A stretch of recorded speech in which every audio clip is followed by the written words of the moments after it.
South India shopping mall, the wedding మంత్ర, సరికొత్త wedding collection, south India shopping mall.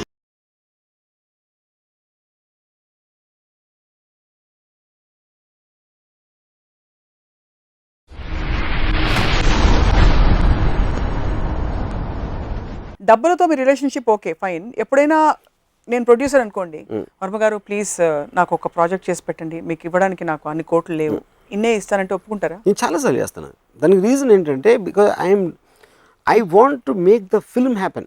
So that particular producer might be contributing something in terms of an idea, లేకపోతే నా likeability question రావచ్చు, నాకు తన మీద ఉన్న impression అవ్వచ్చు, లేకపోతే ఇన్ సమ్ అదర్ వే అలాంటిది కాంట్రిబ్యూషన్ లేకపోతే ఫస్ట్ ఆఫ్ ఆల్ తను ఉన్నాడు. సో ప్రొడ్యూసర్ అనేవాడు కేవలం డబ్బు ఉన్నాడు ప్రొడ్యూసర్ అవ్వకూడదు, అవ్వాల్సిన అవసరం లేదు. But who becomes a contributing factor to the film in whichever way. So నా నెక్స్ట్ సినిమాకి మిమ్మల్ని అయితే నేను ఆ విధంగా నేను ప్రొడ్యూస్ చేస్తాను, మీరు మీకు అంత డబ్బులు ఇచ్చుకోలేం పర్లేదు అంటారు. అయితే టీవీలో ఒప్పేసుకున్నారు. Right, jokes apart, taking from the rich and giving to the poor, ఈ కాన్సెప్ట్ గురించి మీ అభిప్రాయం ఏంటి? I respect the rich and I don't respect the poor.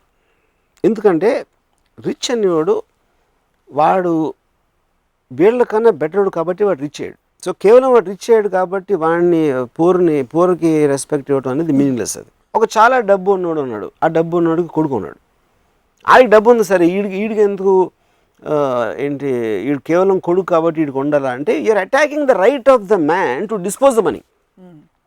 ఆడు ఇల్లు కట్టుకున్నాడు, లేకపోతే కారు కొనుక్కున్నాడు, లేకపోతే కొడుకు ఇచ్చుకున్నాడు. That for me is the equation of wherever that is. ఎందుకు డబ్బు ఉన్నాడు ఫస్ట్ ఆఫ్ ఆల్? ఇప్పుడు కమ్యూనిజంకి క్యాపిటలిజంకి ఏంటి? క్యాపిటలిస్ట్ అనేది వెల్త్ పీపుల్ సొసైటీ. అది కమ్యూనిజంలో ఒక డిక్టమ్ ఉంది, from each according to his ability to each according to his need. అంటే దానికి ఏంటి, రెండు ఎకరాలు, ఒక ఎకరం ఒకటి దగ్గర ఉంది, ఇంకో ఎకరం ఇంకోటి దగ్గర ఉంది. ఏ ఎకరం ఆడు ఒక 10 బస్తాలు పండించాడు, ఆడు కష్టపడ్డాడు, ఆడికి విజన్ ఉంది, ఏదో చేసాడు. బి ఎకరం ఉన్నోడికి 3 పండించాడు. కానీ కమ్యూనిస్ట్ ప్రిన్సిపల్ ప్రకారం ఎబిలిటీ నీడ్ వీడికి ఎక్కువ ఉంది, ఎందుకంటే వీడి పెద్ద ఫ్యామిలీ ఉంది, వీడికి చిన్న ఫ్యామిలీ ఉంది. అందుకని వీడి సంపాదించిన 10 బస్తాల్లో 5 అక్కడ ఇచ్చేయమంటది. అవును, that's basic very simplistic way of looking at it. The moment వీడికి తెలిసినప్పుడు ఎలాగో నేను పండించి అక్కడికి వెళ్ళిపోతానని వాడికి తెలిసినప్పుడు వాడు పండించాడు. బట్ ఎప్పుడైతే నేను ఇలా చేస్తే నేను ఎంత డబ్బులను అయిపోతా, ఎంత గొప్ప, ఇంత పెద్దవాడిని అయిపోతాను అనుకున్నప్పుడు ఆ ఇన్సెంటివ్ తోటి, ఆ స్వార్థంతో మనిషి సొసైటీ అడ్వాన్స్ అవుతుంది. సో టేకింగ్ దిస్ ఫర్దర్ అయితే బిగ్ బడ్జెట్ ఫిల్మ్స్ కి because money plays a big part, దానికి తావులేదంటున్నారు మీరు. నేను ఎప్పుడు అనలేదు, బిగ్ బడ్జెట్ ఫిల్మ్స్ తావులేదని కాదు, బికాస్ మీరు అన్నారు కదా ఒక ఐడియా, మీరు నేను కూర్చున్నా big budget. No idea can be where that idea might want 100 crores. Another idea might want only 1 lakh. Money అనేది ఈ ఐడియాకు ఉన్న వాల్యూని సపోర్ట్ చేయడానికి, దానికి ఉన్న ఎక్స్టెన్షన్ ఎలా ఉంటుంది, మార్కెట్ కండిషన్ అనే దాంట్లో నుంచి మనీ వస్తుంది. So your ideas, if you have an idea, money will come. Money can't get ideas. So eventually ఇప్పుడు నేను ఎక్స్ట్రాడినరీగా నాకు ఫస్ట్ టైం మనీ అనేది అర్థమైంది, డబ్బు అనేది concept from one person. Bharat Bhai Shah అని is like a very very big person in Bombay. నేను సత్య, మస్త్, జంగల్ ఈ సినిమాలు చేశాను. అంటే నేను 95లో ఆయన personal net worth was 10,000 crores, company ఏమి లేకుండా. ఆయన is richest man I met. ఆయన కొడుక్కి పెళ్లి చేస్తున్నారు. కొడుక్కి పెళ్లి చేస్తా 95లో 25 కోట్లు ఖర్చు పెట్టారు ఆ పెళ్లి మీద.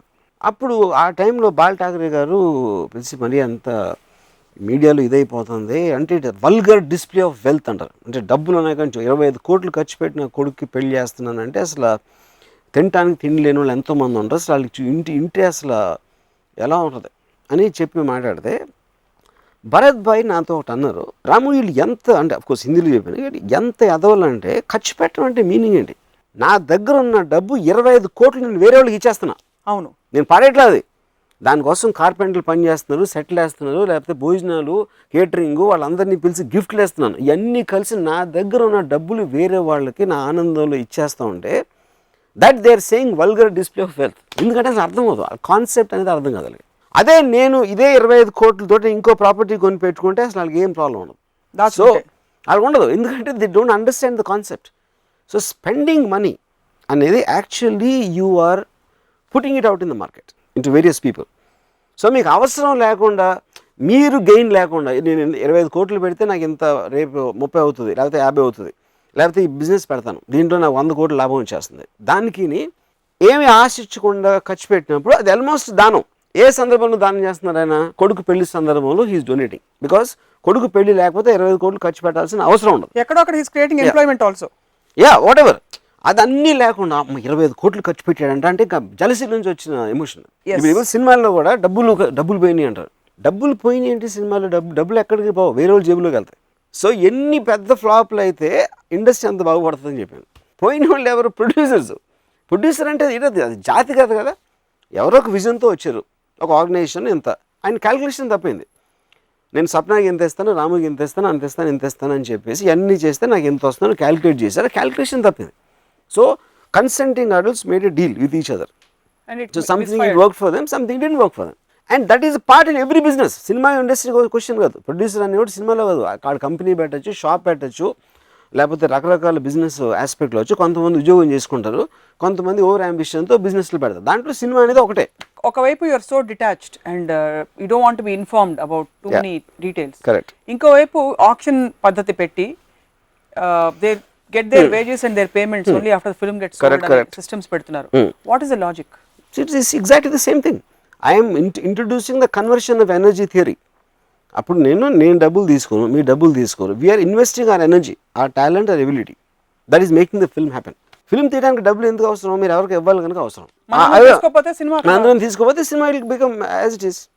కెమెరామెన్ డబ్బులు తీసుకోడు, కెమెరా హైర్కి ఇచ్చాడు డబ్బులు తీసుకోడు. ఎందుకంటే వాళ్ళందరూ they are putting their own worth as the investment instead of taking money.